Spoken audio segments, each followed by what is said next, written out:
Ito na yung ating roofing. Ayan, na-rectify na yan.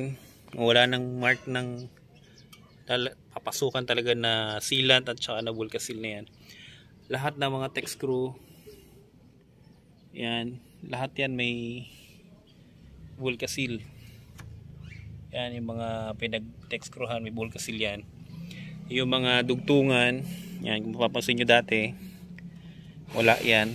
So may Vulcasil yan bago pinturahan. Yung mga dugtungan ng flashing, ito, lahat yan, wala nang passage ng tubig. Dati nakaawang yan, hindi siya naka-Vulcasil. Ngayon yan, sealed na talaga siya.